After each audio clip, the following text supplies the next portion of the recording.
I have the esteemed honor to introduce our next speaker, Mr. Ralph Miles Jones, aerophonist, composer, and educator. Born in Detroit, he was molded in that musical guild. He's been active in the performing arts in the African American diaspora, in African American um, music for over 30 years. As an internationally recognized artist, he has toured and performed and recorded with global artists like Dr. Yusef Lateef, Pharoah Sanders, Wadada Leo Smith, the MC5, Ken Cox, Adam Rudolph, Moving Pictures, and the list goes on and on and on. Ralph earned his master's degree in African American Studies and his BA in ethnomusicology, both at UCLA. He's taught for 5 years at Oberlin College, 4 years at Spelman, overseas in Rio de Janeiro. I'm telling you, HCCI scholars, this is going to be a treat. So, without further ado, Ralph, welcome. God bless. And let's get a little funky and show them how it's done. Over to you. Thank you so much, Garfield. Thank you, brother. It's such an honor to be here, and I hope that we will all be enlightened by the music and by the interactions of the music and architecture. The protest songs that I've chosen, I hope that we all will get an opportunity to relate to those songs that we're about to hear. The first song, and I want to start this session off with something that I'm sure most of you have heard it many, many, many times, but there's no greater uh, protest song than What's Going On by sung by Marvin Gaye. I'm going to say that.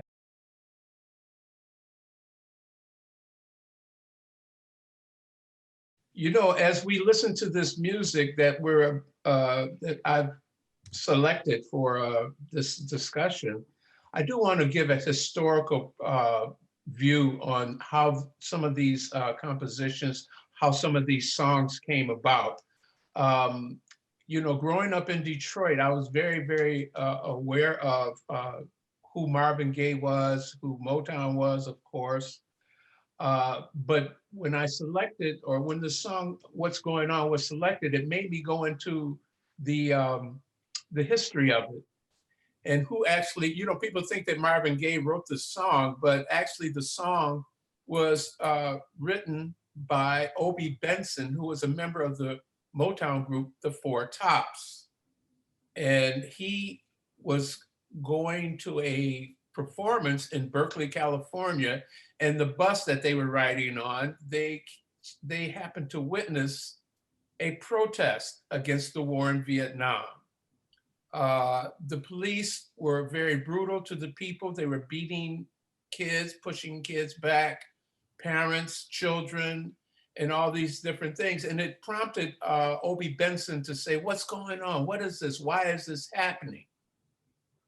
He took these thoughts and he got together with another Motown staff writer by the name of Al Cleveland, and they began to put this song together, "What's Going On."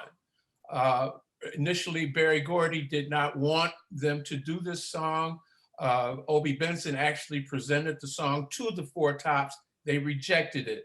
So they went to Marvin Gaye. Marvin Gaye heard this song.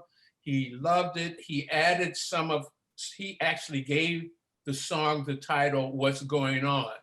And this was actually inspired by his brother, Frankie, who had just come back from Vietnam. And he says, "Marvin, what's going on here? What's going on? You know, what's happening to our country?" He had been away at the war fighting. So that's just a short thought, historical view on the song, "What's Going On." Hopefully, you know, this will inspire some of you to even go further and find out more about this particular song. but I'm going to give a chronological view of protest songs. Some that I picked, and some of them are by artists that you may never have heard of. Maybe your grandparents or your great grandparents have embraced some of these artists. The next selection I want to do is from the 1960s, the early 1960s. The artists in the early 1960s and on through the decade, they were, some of them were so-called jazz musicians. Many of them did not want to adopt that term, jazz musicians. They kind of questioned where that term had come from. But one of the pieces that I want to present is something called "We Insist, Freedom Now," and it was written and performed by a great drummer by the name of Max Roach and his also very famous wife at that time, Abbey Lincoln. And this is called "Freedom Now." We insist, freedom now.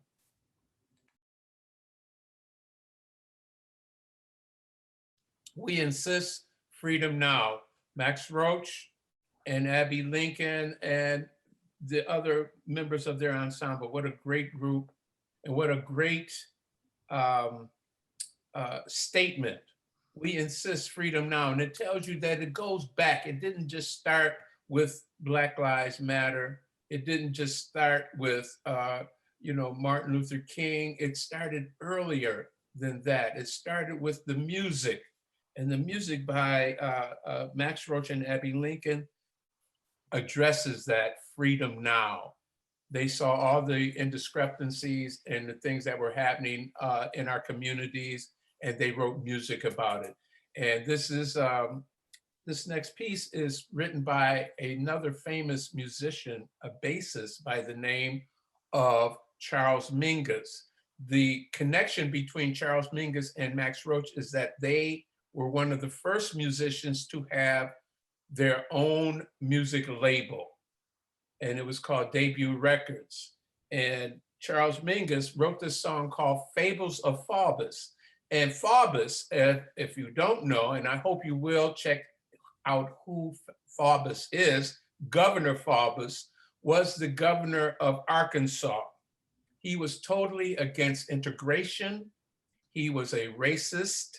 He was one that really did not want the schools segregated in Arkansas. Thus, you had the Arkansas Nine, the students that integrated the high school in Arkansas. But Fables of Faubus by Charles Mingus addressed who this person was, Governor Faubus of Arkansas. And you can find out more about him through your discovery and research. Fables of Faubus. You can hear the musicians responding and speaking about the despicable personality of this governor. And there were protests against what was going on in Arkansas, as well as all over the South. Musicians would write about these things because they saw it firsthand, and they also heard it from friends of theirs that had been touring with their bands or with their music in the South, and some of the things that they had to go through. And also they read the papers, all the, especially the African-American papers that were recording and speaking on the despicable treatment of African-American people in the South, in Arkansas particularly. Faubus is somebody that I think you all should check out and do some research on, and you'll find out why the song was written and who he was. I'm going to move on into, there's a recording that we're going to hear, and it's called Free Bobby. And it's about Free Bobby Seale.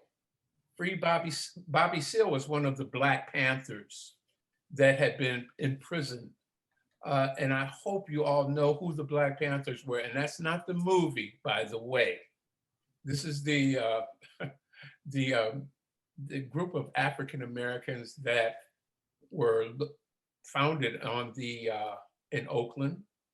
And they were quite controversial because of their demand for freedom, their demand. And they were a thorn in the side of the United States government, so much so that the government, in fact, even sent spies, the FBI and all that, to undermine the work that they were doing. Not only were the Panthers doing work with music, but they were doing things in the community and education that was a threat to the government. And they did not like this. But there's a song called Free Bobby, and it was recorded by the Panthers band, which was called Lumpen. Lumpen, Lumpen. That was their personal band. And this band, Lumpen, if you look up the word Lumpen, it means people or a person that is disenfranchised or disconnected from the status quo.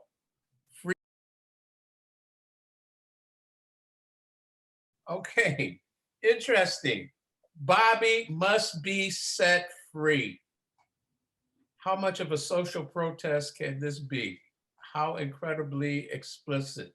Bobby must be set free. He was one of many Panthers that were imprisoned, that were actually, they had been totally disrespected by the government, by the community. The community actually embraced the Panthers.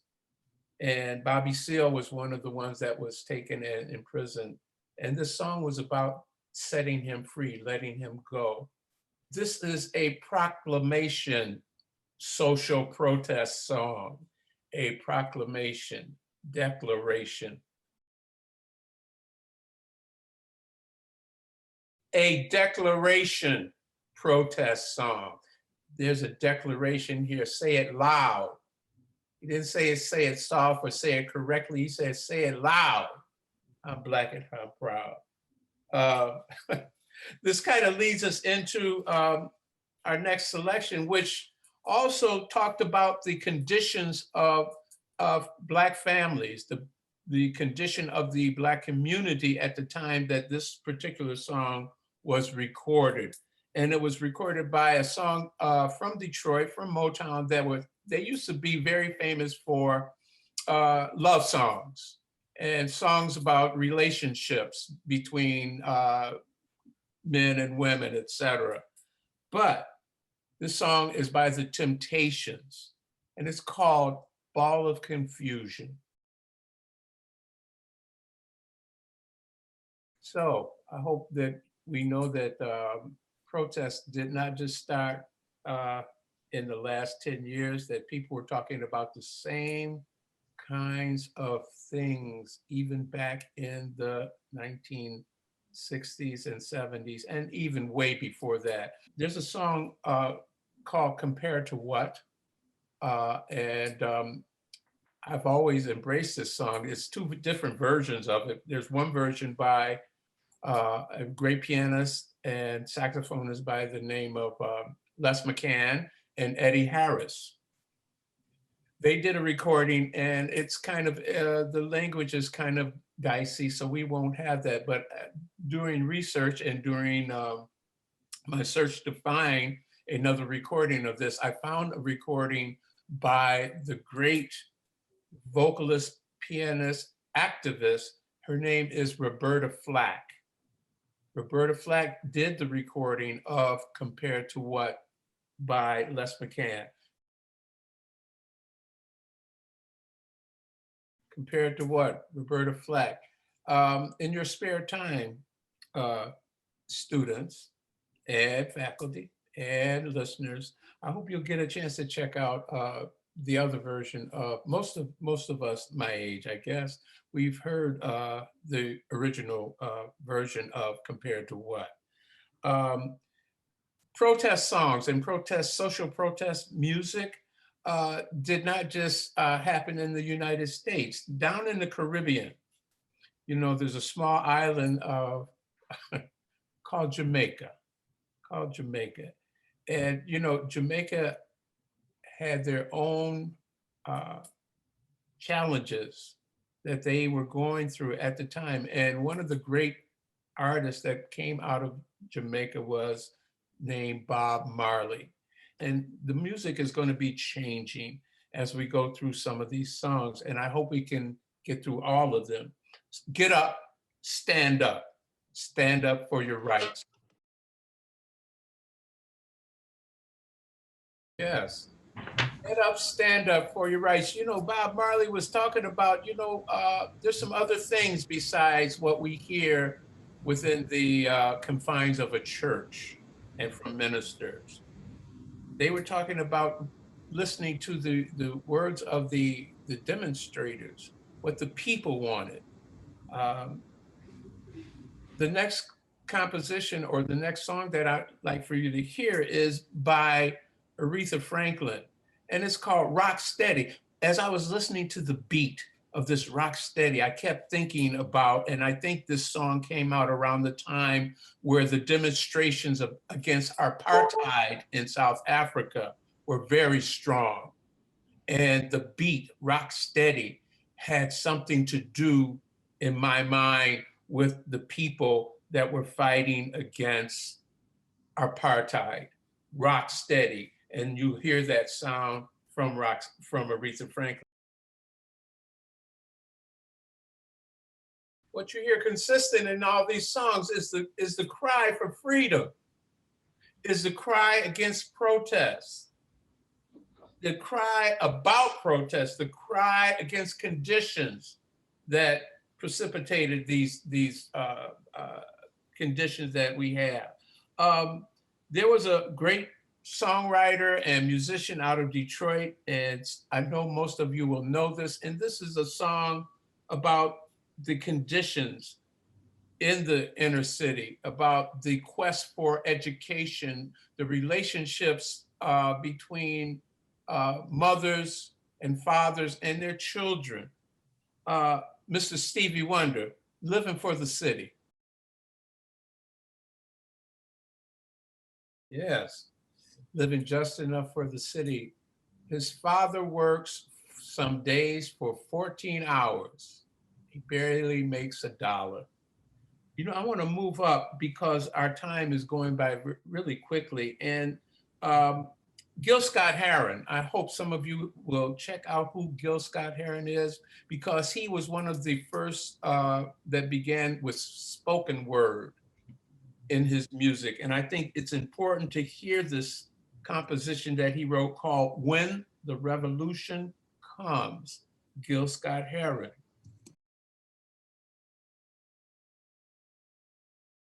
There's a song and it's short, and I just want you to get a little piece of this, and it's by the Last Poets, and it's very comparable to what Gil Scott was saying, and it's called Black Is, and it's also a protest song. Okay, listen. So little time, so much music. And I just want to kind of go through a couple more selections before we go into our Q&A, because we don't have that much time. There's a very popular group I think some of you have heard, and it's a group called Public Enemy. They did a song called Fight the Power, and it's a 2020 remix of something that they did before.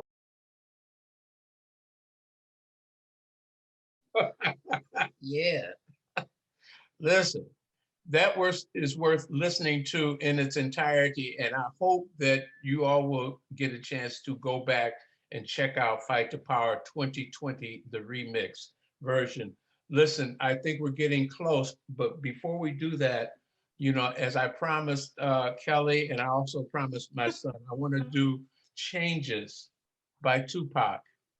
Everybody knows who Tupac is and what he stood for. And I think this is a very, very powerful song, as was the last song and all the songs that we've listened to thus far. Very strong songs. Woo, okay. Brother Tupac. You know, I wanted to play the whole song, Ralph. I know you did, and I wanted to hear the whole song. But listen, it's okay because I would like to open things up, for questions and answers. And how does this music relate to architecture, social protests? Can we have some questions? All right, so at this point, Ralph, thank you so much. You are an amazing being. I've learned so much from you in our brief interaction over these last few weeks as we prepare for this session. So I know our HCCI scholars got a lot from that broad range of music that you presented. So we have a special treat for you. You are also a very close friend of our founder, Oscar Harris. Oh, Hey, Oh, buddy, how there you you go, doing? Oscar. What's happening? Yeah, we're about to get Brother, it. you better put it down. That's wonderful what you just did. hey, brother, listen, thank you, man. It's Mutual Admiration Society. Oh, yeah, So this is our Q&A session, Oscar. I know since you've hung up the drafting board and the pencil, you've picked up a paintbrush, and much of your wonderful art that you focus on is centered on the inspiration of music, in particular jazz. So Oscar, why don't you talk a little bit about how music has influenced not only your practice as an architect, but also how it has continued to inspire you and get to know such great people as Ralph. Well, thank you very much. One thing you have to realize, which I have found out, and you'll think about this, just think about this. All around you is sound. You have sound all around you, and it's coming in your ears and in your brain. Yes. Okay? Yes. Now, Charles McAfee, the great architect, he talked about all those struggles he was going through to be an architect and do all that. But the thing that he didn't talk about, which I'm sure he can, is the music he was listening to. So he could get over all of the insults, all of the struggle. So music and how it's connected to your brain is very, very important. It transfers you to another space and another place. The vibration goes down into your spirit and your soul. And as an architect, it's very, very important to spend time and understand what you're listening to and get into that, because architecture and music sort of coincide. The way you lay out a building, it has to lay out in a sort of like a rhythmic way, where you put windows is in rhythm, all of this. So it's all integrated. Now, I've been practicing architecture for 35 years. I went into painting. Well, I've been painting all my life. But what I got into the music, when my painting, I wanted to study my brain and intuitive creativity, which I call it. Yes. So I put the music on and the intuitiveness and try to free myself of all other thoughts, and wonderful things start to happen. The same thing in architecture. When you're first designing a building, which we refer to as the front end, and you're loose as a goose, as they say, you're just sketching ideas, you want to be loose. So you listen to some sounds. The sounds make you get loose. It takes you to a totally different place. So it's very important to understand that. So I'm so happy that you presented what you did. And you've been a great influence in my life. You've been transformational to me. Once I got out of architecture, pretty much, and into the painting. So thank you very much, Ralph. I've learned a lot from you. I'm definitely one of your students. Likewise, Oscar. Like I said, this is the Mutual Admiration Society.